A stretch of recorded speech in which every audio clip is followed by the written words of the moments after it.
Hi, everyone, and welcome to the Songwriters on Process podcast. My name is Benno Papari, and since 2010, I've run the Songwriters on Process website, where you can find more than 200 conversations with songwriters about the creative process. I'm not here to talk about tour stories, band drama, how a band got its name, or favorite foods.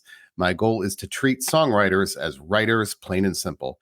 This is an intelligent conversation about the writing process between two writers. And today's interview is with singer-songwriter Josh Ritter. Apologies in advance for my voice, this audio, anything like that. I'm recording this intro from a hotel room in San Francisco, direct to my computer speakers. And last week was the same. I recorded the interview directly to my computer speakers, did not have my usual mic set up. I was also in a hotel room last week as well. So anyway, back to the interview. Josh Ritter, singer-songwriter Josh Ritter. His 11th album, Spectral Lines, came out in April on 30 Tiger Records. Ritter grew up in Idaho, lives now in New York. Both of his parents have a background in neuroscience, so we certainly discussed I've never discussed the neuroscience element with a singer, I don't think. Maybe I did with Yola.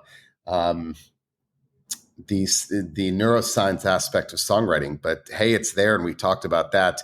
A lot of talk about literature, and also his writing process. Ritter is also a novelist, so we talked about his songwriting process as a novelist, as a songwriter, where those things converge, where they differ.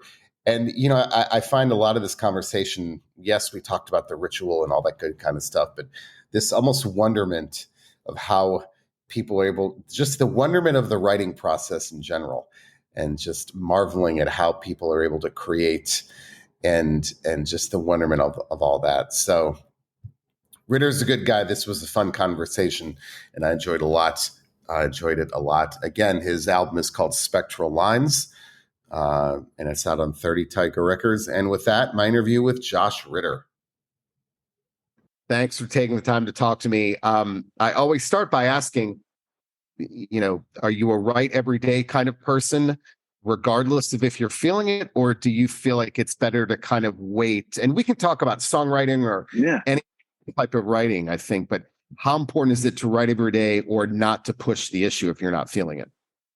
Oh, I think it's really, I think that I sort of think that writing is a little bit like starlight, like you can go as far as you want to try and get to it, but it really has to come to you, because whatever it is so far away during so many other normal hours, that I find that like going out and searching for it is not typically very useful for me. I mean, I work all the time. I work a lot. So I typically find that that it doesn't take much to make me want to get into the writing space. But like there's a life to be balanced with that, I think I discovered pretty early on that the number of worlds that I could go to in my mind was infinite, but the world that I had to stay in was this one, and there are so many things that try and drag you away from the world that you're born into, and writing can be one of those things. It can be a drug that just takes you away forever. And as it is with music in general, there's so, and so I find that unless I'm pulled to pick up the guitar to sit down, then I find that it's usually probably more useful to be doing stuff that is making my family's life a little easier in the now. but I would say that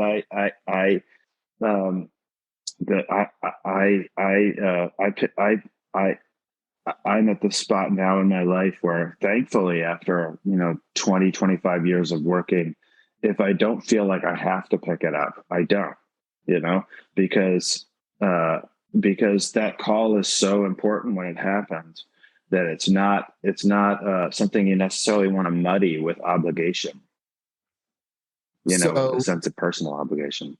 Yeah. So you're okay then with there's no anxiety if you're not writing for a few days on end, because you don't feel it happening.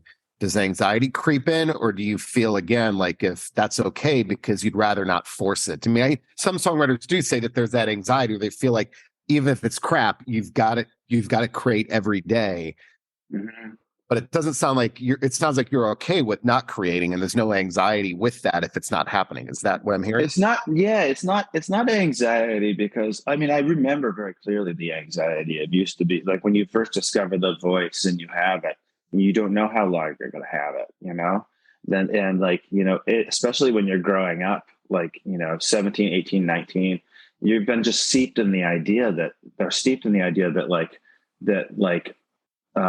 everything around you and everything about you is changing all the time, you know. And it's true, everything about your body, everything about your social life, everything is changing at that age. It's very I think understandable to think maybe this voice that I'm hearing is a temporary one, and if I don't squeeze this orange, or you know, as hard as I can right now, you know, then I'm never gonna have orange juice again, you know.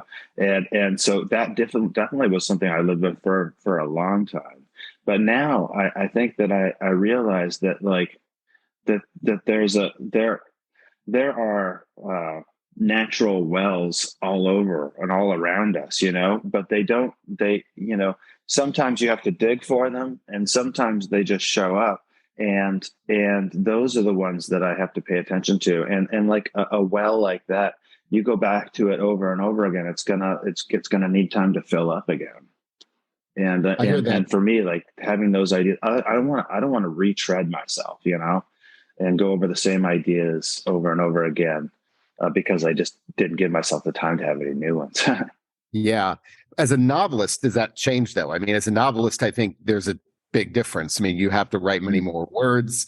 When you're Yeah. writing books, do you have limits? I mean, is it maybe a certain number of pages, certain number of words? Yeah, is that process different as a novelist? Yeah, yeah. Like I think that, well, with a novel, I mean, what the great thing about songs, and I think the reason why songs are so fun is that you get an instant dopamine hit off of a song, you know, and like whether you write it or you listen to it, it's like 3 minutes of being happy or feeling the feeling of whatever it is. And as a writer, you get that sense, and you can really be addicted to it, you know, that sense of accomplishment. And when you move over to prose, I found I had to talk myself into the idea that those rewards were coming, but they wouldn't necessarily come every day, and they wouldn't come every time I finished a sentence like I do with songs.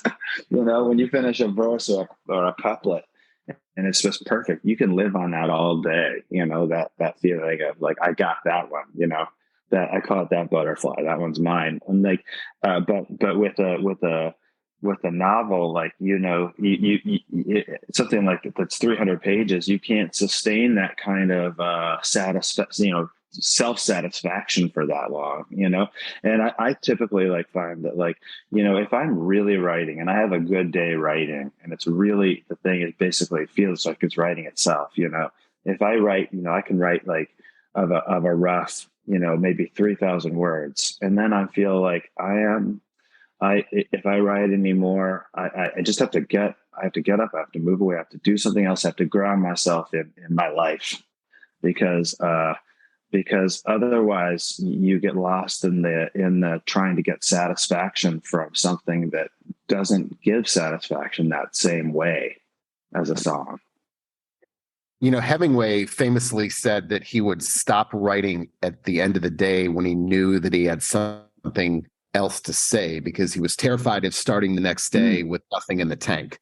So he Sure. always finished when he knew he had still had something. I think that takes tremendous discipline, doesn't it? To say, I Yeah. got lots to say, but I want to save that for the next day because I want to make sure that I'm ready to go, you know, when I start writing. I think that's so interesting. I don't know. I'm curious how you feel about that. Yeah, you know, I've experienced that a few times where, you know, for instance, during the pandemic, I was working on something that turned out to not be something that I wanted. You know, I wrote something and it was, you know, like many people experience, they write a novel and It's sort of a changeling of some kind, you know. And it doesn't quite fit it's not quite what you were thinking or wanted, but you know, I had experiences during the writing process, you know, sometimes during that, where I thought, you know, I have a big day tomorrow because my character is doing this, Hmm. you know. And I would and it happened a few times, you know. And I remember getting up and getting ready in a way that I hadn't before, because I was preparing for like really an excursion, like a real trip, you know. And like and that those times are fantastic. But I have to say that in terms of self control, if I know what's going to happen to my character and I have the energy, I just want to I'm reading the next couple of pages too, you know? I'm the same way. I feel there's the anxiety, my anxiety of if I don't get this out now, who knows if it's gonna be back. And I don't buy that idea that if it's really good, you'll remember it the next day. Like I No, don't no. no, I don't buy that at all. Like I gotta get it out there. Yeah, always. Oh man. And that talk, speaking of like that with the writing, it's like, I, I, I, I, I really fully believe in that kind of I think it's the doctor aphorism that if you didn't write it down, it didn't happen, you know? Yeah. And more and more as I grow older, I know that to be the case, you know. Right. I'll have an absolutely bonkers idea, one that like just comes from out of nowhere. And I think, well, there is no way I can forget this. But if I don't write it down on something, if I don't record it somehow, then I just know it's gone. Yeah.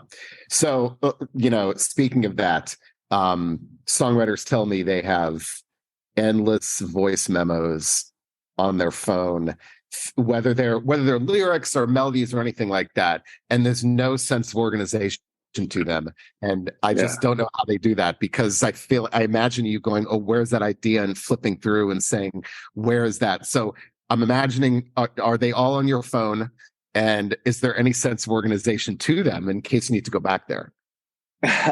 Yeah, they are like I have. Yeah, I mean, all props to the phone.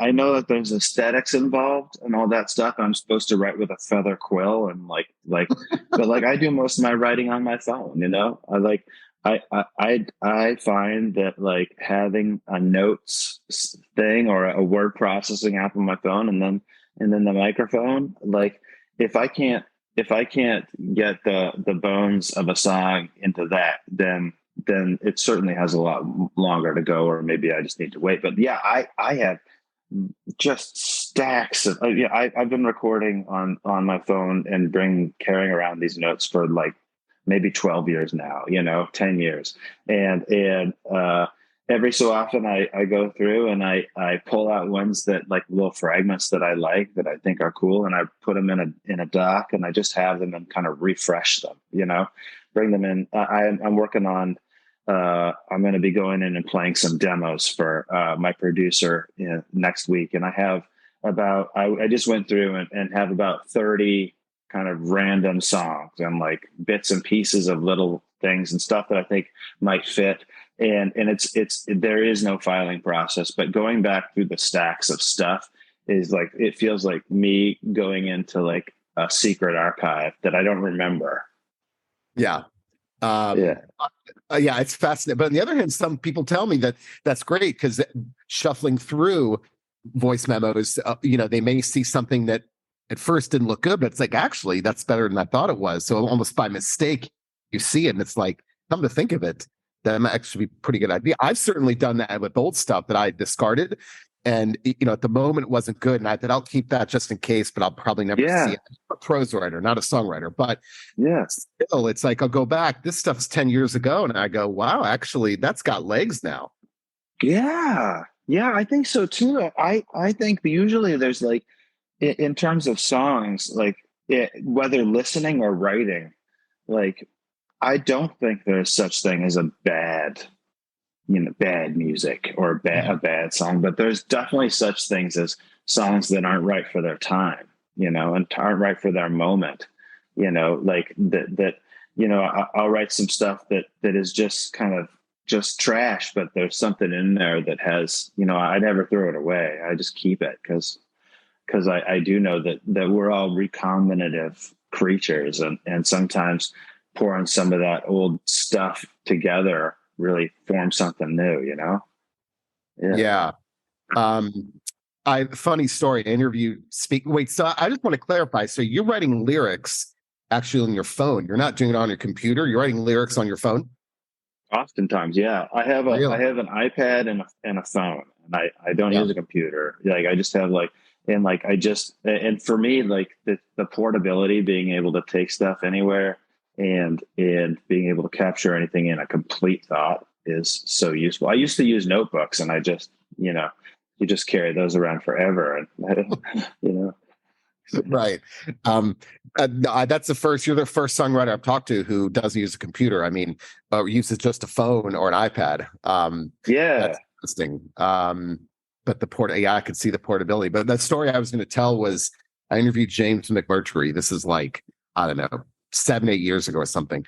And it was just when they had changed the Notes app on Apple. Their Notes app, I'd forgotten, but it used to be yellow. It looked like the yeah, front is yellow, like a legal pad. And yeah. from telling me that it he couldn't handle it because they changed the color and he couldn't use it anymore because it didn't look like it. Yeah. And it really bothered him. He was like, I wish there was a way that I could change it back. And I was like, there's probably some app that will give you a yellow paper, but that ritual of the yellowness of it, once that was gone, he really struggled with writing on the Notes app. Mm.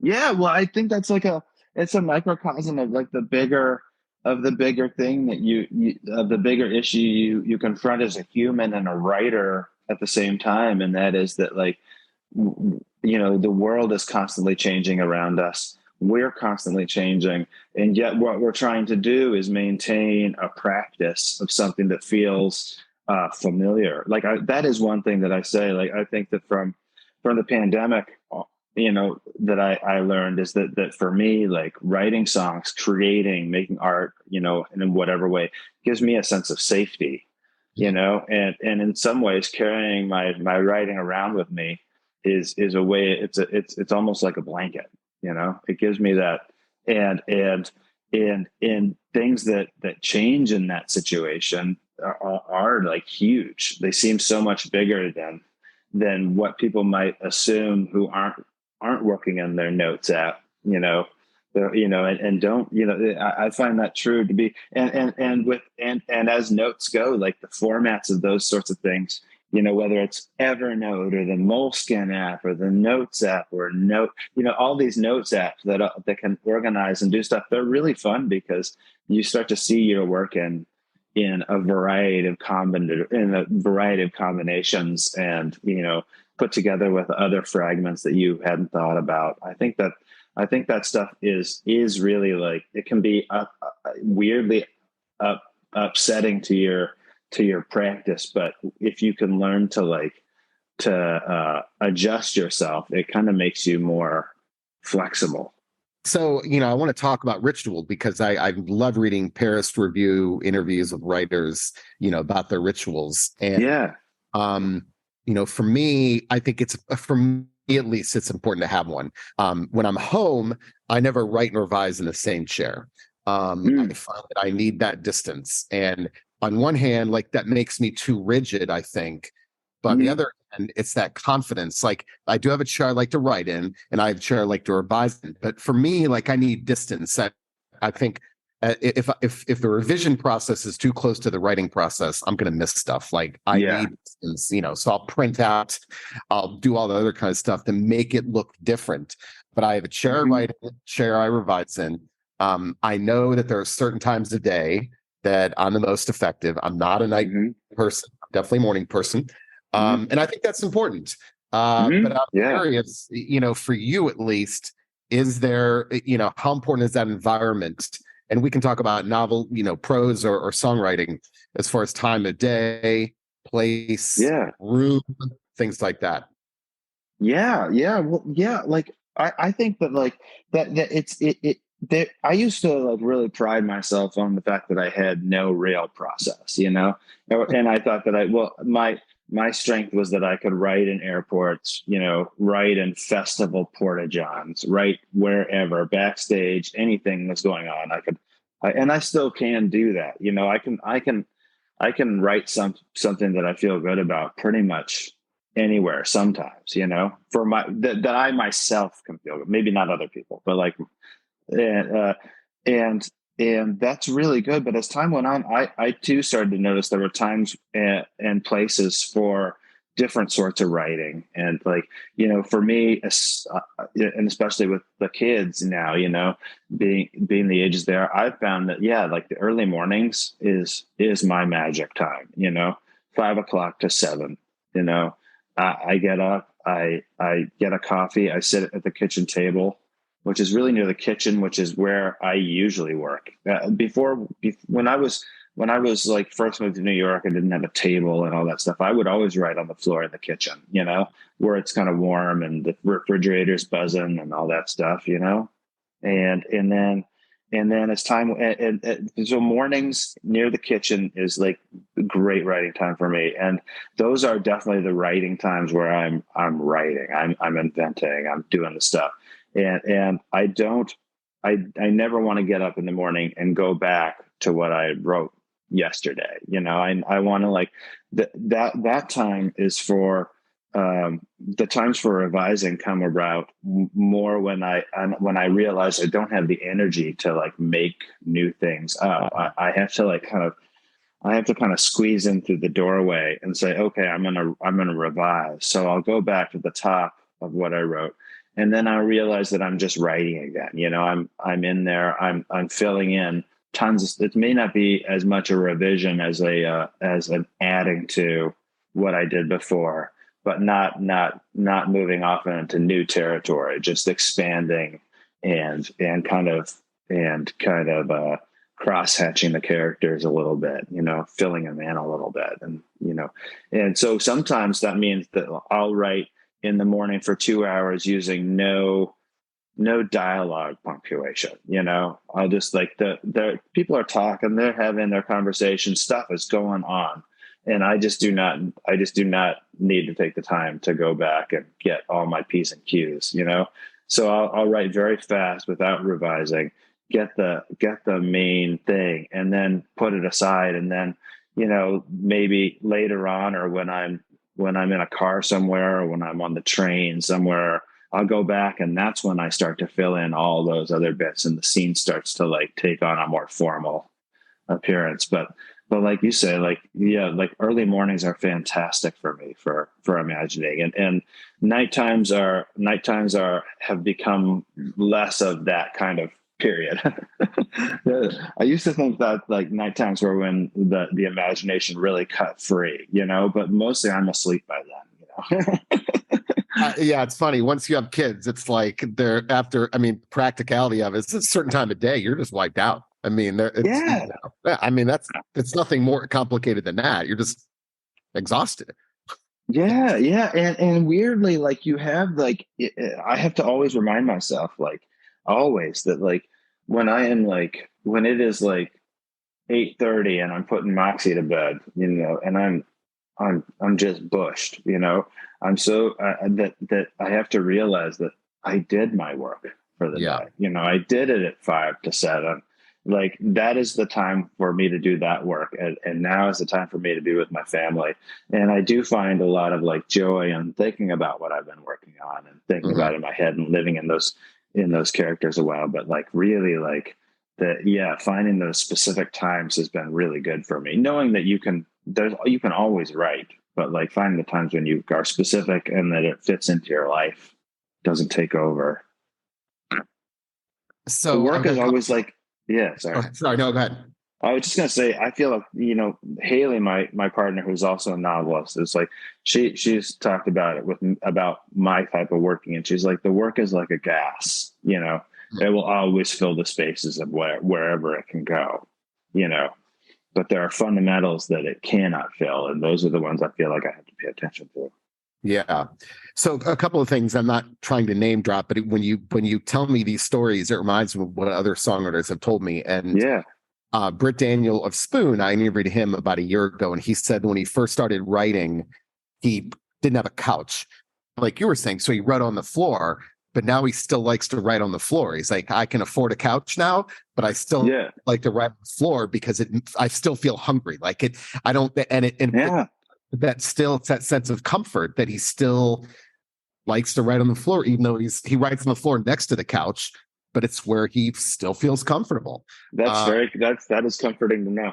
Yeah, right. Well, you said that, and then John Darnielle told me that he wrote an entire album at the kitchen table because he said that's where the mojo was. We found that he wrote one song, and he said, the first song he wrote there, he said, well, hey, might as well. That's where it's working. I firmly believe, that we should never revise as we write. And I think you're kind of alluding to that. I mean, when I taught, I would tell my student, and no writer will ever say, revise as you write. Don't write sentence 2 until sentence 1 is perfect. And there's a great essay by the novelist Anne Lamott called Shitty First Drafts that I tell everyone to read because it's all about that, the worst process you can have is to say, oh, I'm not going to write that. I mean, it crushes your momentum as a thinker if you're going to be that person that says, I can't write that. I can't write this sentence till the one before it is perfect. But I think that's kind of what you're talking about too, is when you're talking about not writing with punctuation and things like that, right? Well, I remember seeing, when I was in Rome, I saw that famous Michelangelo sculpture. It's in the Vatican, and she's lying, and she's in ecstasy, and she's being stabbed by a little angel with the heart, with the arrow, and I'm way into all the paranormal stuff and all these great stories that happen in religion over history, and so I was fascinated with this statue, and I wanted to see it.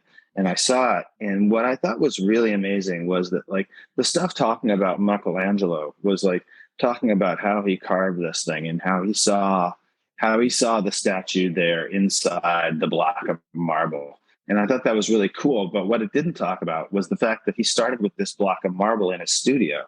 And that's just not how art works, Like, Michelangelo had to get that huge ass block of marble from wherever in Carrara or wherever and then they had to drag it, 100 miles and and stick it in a studio. And to me, that's where the writing first starts, is like, you get that, you got to quarry and drag this huge ass piece of idea wherever you're going and get it into your studio. And that might be the first draft, but that quarrying and all that stuff was amazingly hard work that you got there, that then you can start to make it into a novel. But the first draft is it's just a block of stone, Yeah. And I didn't realize that the first time I wrote, I thought I was carving a piece of stuff. And then a year later, I realized that I was starting at zero. I was starting with the block of stone, Right. And that's beautiful. And it's the same. I mean, I think that's it doesn't work the same for me with songs. Like, with songs, I'm a very tight editor. And really, I think with songs, every line has to be rhythmically correct and have the right interior and outside rhymes and all that stuff. It all has to, and that stuff is it's like watchmaking, where you really can't move on to the next thing before you get the dial right. But that's also, and I think, if I've done that much editing on a novel, but it takes years, and I do agree with her that that you can't look with any real judgment on what you did first. Yeah, I think she's so smart. Yeah. And the other thing I wanted, you mentioned this, we're talking about, I think at the end of the day, feeling like, you've done your work. I always reminded my students when I taught that your writing process, if you only think your writing process is taking place as you're writing, you'll fail. But you have to remember that your writing process is taking place as you're eating, sleeping, working out, walking, talking to your family. That's still the process. And that's so important as a writer that I would tell my students that you've got to recognize that. Like, don't just think of it, and that will lessen the anxiety, but recognizing that my writing process is taking place right now, somewhere in there. And I always find that to be a good reminder if I feel like, oh, I should be writing, I should actually be writing, but I actually am. I just don't know. I just don't know it. Does that make sense? Yeah, yeah, absolutely, totally. That fermentation process is like so fantastic, and I feel that like yeah, and there are times when that process goes too far, and you end up like work. I mean, I've worked on songs sometimes where I'll just be like, I've got to give this one up. You know, Yeah. I love this song, but I have like it's turned now. You know, it lost its charm somehow in the deliberative process. But most often, I find that like that all that stuff is really, yeah, like we say, is working away somewhere in the caudate or wherever it is, and like and it has its own time frame, and when it's done it will tell you, you know, it like the microwave alarm, you know. But I also think like, man, I my thinking on the creative and inspiration, and when those big ideas come, and stuff like that has changed so much over time. You know, my parents are both neuroscientists, so I was very much raised with the idea that everything happens in our brains. You know, we are these fantastic, like, but you know, now I think we are fantastic supercomputers. But we're also receivers. You know, we receive all this info, and many times the writing, you know, especially with songs, I feel really confident saying I didn't write that. I don't know what it was that wrote that, but I was like, I was in my life in the right groove, that this thing was, you know, and it was the right time in the world for this idea to emerge this way, and I was here for that, and so like what John Darnielle says about the mojo at the kitchen table, you know, there's I think we all fall into those patterns that make us most receptive to those, or arrange our life. Those of us who have managed to live with whatever it is that makes us writers, those of us that manage to like survive that, or songwriters, or musicians or artists in any way, if you can live your life into middle age and old age, I think you find that you do take on certain habits that make you more responsive to the muse, whatever it is and wherever it comes from. And I think you have to recognize that. I feel like if you don't at least acknowledge what those are, then you're just not going to make it. I mean, I think you've like, we may say that, oh, we have no process, but we do. We just haven't really thought about it. Like, yes, there are probably times of the day when I write the best. There are probably things I like to have with me, things I like to be doing, right? I do think you have to recognize that. Yeah. You know, we're biological creatures thinking heavenly thoughts. You know, one has to win, you know. Right. So a lot of songwriters tell me they get, whether they're melody ideas or lyrics, when they're doing repetitive motion that requires no conscious thinking. I mean, I'm talking, it's like gardening, vacuuming, that you know, I've heard crazy things like folding clothes, ironing. They get you know, great ideas when their brains are doing something that requires no conscious thought. Yeah. And it can be walking. I've heard walking, hiking, swimming, but any kind of activity that doesn't require that, that's when the subconscious tends to bubble up. So does that happen to you? Yeah, definitely. And I think that, you know, over time I can see that I've taken on various hobbies where that definitely helps. You know, like for a long time I was a marathon. I ran a lot. You know, I did tons of running. And that was I did that. It was especially before my kids were born, when I had like hours and hours to spend. Literally. You know? Yeah, totally. So, but I found that like doing those runs, you know, I got great ideas on those runs, and like, and some of them, like, you know, some of them, that was around the time when I first started using a phone to be able to write stuff down when I was out running. But yeah, like there's and they typically tend to be things that like just make your body a little bit better, make your mental state a little bit more relaxed, and yeah, and I have to say also, for a lot of people, artists of all kinds, you know uh we're not typically the most stable, you know in an emotional mental way, and that's fine, because I don't mind just losing it sometimes, if I get this in exchange. I mean, sometimes it's very, um, sometimes, like bipolar mental health, those things that stuff it's a big bear, Yeah. especially when you have to discover what it is on your own, as a kid or as like a young adult trying to figure out these things. And, a lot of us need and can be very helped by modern, you know, mental health knowledge and medicine. And I've, when I first started taking medication for my own conditions, like that was like, I was really afraid. I thought, like, here I am, I've got this voice that talks to me and tells me things and like helps me write, and I'm going to medicate it. I'm going and I took the plunge, and I've never regretted that.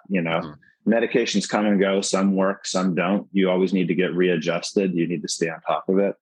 But that has never been something that I felt has changed the spirit of what I'm trying to say or what I hear, but it does make my body a little bit more able to deal with some of the vicissitudes going on up there. Yeah. You mentioned running, and I'm a big runner too. And I wrote an article, this is like 5 years ago, in the Washington Post about the link between executive function, creativity, and aerobic exercise. So, especially with your parents as neuroscientists, so this has all been replicated in the lab. And I wrote this article. I can get it to you. It's fascinating stuff. Yeah. But what we found was that there's a chemical in the brain called BDNF, which is brain-derived neurotrophic factor. So what they did was they put people on a treadmill for 20 minutes at 60% max heart rate, which is not much more than a really a moderate walk. And then afterwards administered a battery of tests to them. And those people always scored higher than people who didn't exercise. And these were tests measuring higher order executive function, which is certainly what we're talking about. Yeah. So that benefit lasts about 90 minutes post-exercise. So, Wow. So when people tell me they get ideas when they're running, there's actually a reason why. And what they found, and I absolutely use this. I mean, I use this as a part of my process. What they found was that the sweet spot is 30 minutes at about 60% max heart rate. So the good news is it's not dose responsive. So 60 minutes isn't twice as good as 30 minutes. And 90% max heart rate isn't any better than 60%. But they found across the board for about 90 minutes that benefits you.